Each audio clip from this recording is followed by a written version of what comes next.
So hello dear students, कैसे हैं आप सभी। आई होप आप लोग बहुत ही अच्छे होंगे। तो कुछ क्वेश्चन थे आप लोगों के, जिनके आंसर मैं दे देती हूँ। तो उनके मैं आंसर दे देती हूँ कि क्या क्या है। तो फर्स्ट कमेंट है कि ये एएनएम का पेपर होगा क्या प्लीज़। तो देखिए, एएनएम का पेपर तो अगर वैकेंसी आई है तो होना ही है। एएनएम का पेपर आज नहीं होगा तो 2-4 महीने बाद होगा, लेकिन एएनएम का पेपर होना निश्चित है, ठीक है। तो आप लोग बिल्कुल भी परेशान मत होइए। शॉर्ट लिस्ट की नोटिस जैसे ही आती है उसके 2 महीने बाद एएनएम का एग्ज़ाम होने वाला है। तो आप लोग परेशान मत होइए और अपनी पढ़ाई को कंटिन्यू करिए। नेक्स्ट क्वेश्चन है कि पेट का फॉर्म कब आएगा। तो देखिए, अभी कल की ही न्यूज़ में आया था कि पेट का जो फॉर्म है वो मई के लास्ट में आने वाला है। तो ये न्यूज़ कहाँ तक सही है, कहाँ तक गलत है, इसका अंदाज़ा तो नहीं लगाया जा सकता है, लेकिन हाँ, इतना ज़रूर मैं बता सकती हूँ कि जुलाई तक आप लोग पेट का जो है ये फॉर्म देख सकते हैं। और इस बार नेक्स्ट ईयर भले ही नहीं हुआ पेट का एग्ज़ाम, लेकिन इस बार पेट का एग्ज़ाम होने वाला है। तो आप लोग अपनी तैयारी को करते रहिए। जो लोग भी एएनएम का फॉर्म फिल किए हैं वो लोग एएनएम की तैयारी करिए, वो लोग पेट का तैयारी मत करिए। और जो लोग पीछे वाले बच्चे हैं जिन्होंने एएनएम का फॉर्म नहीं फिल किया है तो वो लोग पेट की तैयारी में लग जाइए। आपका जो भी पेट का एग्ज़ाम होगा वो अक्टूबर-नवंबर तक होता है। तो अक्टूबर-नवंबर तक एग्ज़ाम होगा और हो सकता है कल की न्यूज़ में जो आया था कि मई के लास्ट में आएगा। तो मई के लास्ट में अगर नहीं भी आता है तो जून-जुलाई तक आ जाएगा पेट का फॉर्म, ठीक है। नेक्स्ट है कि सीट बढ़ गया है क्या। सीट 152 ही था। ये DSSB का क्वेश्चन है कि DSSB में सीट बढ़ गई है क्या। 152 ही था, 159 क्यों बोल रही हो। तो it's my mistake, sorry for that. ये सीट बढ़ी नहीं है, 152 ही सीट है, अभी भी 152 ही सीट है। 159 सीट मैंने गलती से बोल दिया था। तो सीट में कोई भी बढ़ोतरी नहीं हुई है। और एक बात ये भी बता दूँ कि जो 30 सीट है वो जनरल की है। तो अगर आप अदर स्टेट से हैं, जैसे यूपी, बिहार, झारखंड, कहीं से भी हैं, तो आप लोग जनरल में काउंट होंगे और उसी 30 सीट में आपको फाइट करना होगा। बाकी जितनी भी सीटें हैं वो सारी दिल्ली वालों के लिए हैं। अगर आप लोग ईडब्ल्यूएस से हैं तो भी, एससी से हैं, एसटी से भी हैं, किसी भी कास्ट से हैं, तो आप लोग वहाँ पे जनरल में ही काउंट होंगे। वहाँ पे आपका किसी भी प्रकार का ये नहीं होगा कि अगर आप ईडब्ल्यूएस लगवा रहे हैं तो आप लोग ईडब्ल्यूएस में काउंट होंगे, या फिर ओबीसी हैं तो ओबीसी में काउंट होंगे। ऐसा कुछ भी नहीं है। बस दिल्ली वाले प्रॉपरली वहाँ पे काउंट होंगे, ओबीसी, एससी, ईडब्ल्यूएस में, लेकिन अदर स्टेट वाले नहीं होंगे। तो अदर स्टेट वाले जनरल में ही काउंट होंगे, उनको 30 सीट पे ही फाइट करना होगा। नेक्स्ट क्वेश्चन है कि यूपी में हूँ मेरा, कौन से डॉक्यूमेंट्स लगेंगे, क्या आईएनसी बनवाना ज़रूरी है, कैसे बनेगा।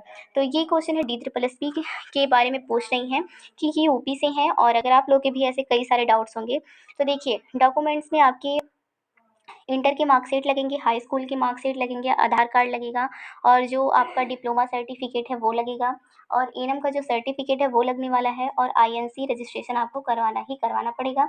वो आप जाकर लखनऊ में मेडिकल फैकल्टी से करवा सकती हैं, या फिर आप कैफ़े पे जाकर भी करवा सकती हैं।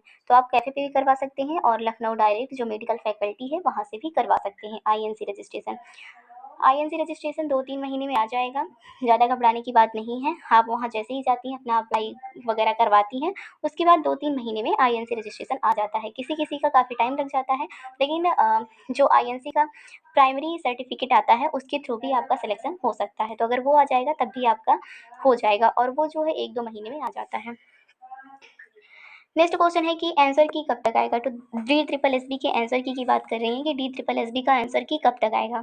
तो DSSB का जो आंसर की है, जहाँ तक उम्मीद है कि ये अप्रैल लास्ट तक आ जाएगा। अगर अप्रैल लास्ट तक नहीं आता है तो 15 मई तक फाइनल है कि 15 मई तक इसका आंसर की आना ही आना है। तो आप लोग बिल्कुल भी परेशान मत होइए। और इसके सिलेक्शन की बात करें तो सिलेक्शन इसका जो प्रोसेस है, इसका 6 महीने भी लग सकता है, 2 साल भी लग सकता है, 3 साल भी लग सकता है, क्योंकि DSSB का जो प्रोसेस होता है काफ़ी स्लो होता है और काफ़ी टाइम लगा देता है। इस वजह से जो बच्चे होते हैं वो कहीं न कहीं सेलेक्ट हो जाते हैं, जिस वजह से DSSB वालों को वेटिंग लिस्ट भी निकालनी पड़ती है। तो आपके जो आगे एग्ज़ाम है उनकी तैयारी को कंटिन्यू करें आप, इसके भरोसे ज़्यादा ना बैठें तो ही बेटर होगा। नेक्स्ट क्वेश्चन है कि सेक्शन ए, सेक्शन बी अलग पास होना ज़रूरी है क्या? प्लीज़ कोई बताओ। तो देखिए, DSSB का जो क्वेश्चन पेपर होता है उसमें सेक्शन ए रहते हैं, सेक्शन बी रहता है। सेक्शन ए जो रहता है उसमें नॉन टेक्निकल पार्ट रहते हैं, जैसे कि ये रीजनिंग हो गया, सबसे पहले रीजनिंग आता है, फिर जीएस, हिंदी, मैथ, ये सारे क्वेश्चन रहते हैं। फिर बी में हमारे नर्सिंग के क्वेश्चन रहते हैं।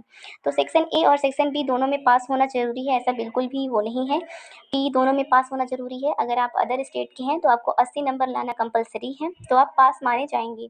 बाकी बात करें सिलेक्शन की, तो सिलेक्शन ऊपर से लिया जाएगा, कट ऑफ बनेगी उस अकॉर्डिंग। अगर ज़्यादा कट ऑफ जाती है 120, 130 या फिर जिस तरीके से बच्चों के नंबर रहेंगे, तो उस तरीके से ऊपर से सिलेक्शन होगा। 30 लोग को सिलेक्ट करेंगे वो लोग, उसके बाद आपके कितने भी नंबर हैं उससे उनको कोई मतलब नहीं है, फिर आप रिजेक्ट हो जाएँगे। तो अगर आपका दोनों में मिला के 80 नंबर आता है तो आप पास माने जाएँगे, लेकिन सिलेक्शन वो लोग उसी अकॉर्डिंग करेंगे। बाकी ये नहीं है कि आपको सेक्शन ए में इतना नंबर लाना कंपल्सरी है या फिर सेक्शन बी में इतना नंबर लाना कंपल्सरी है।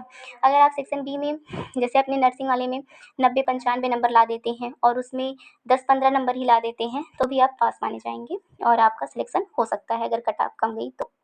सो आई होप आप लोग को सारी चीज़ें समझ में आई होंगी, और भी कोई भी डाउट्स हो तो आप लोग कमेंट में बता सकते हैं, मैं उसके ऊपर भी वीडियो दे दूँगी। So thank you.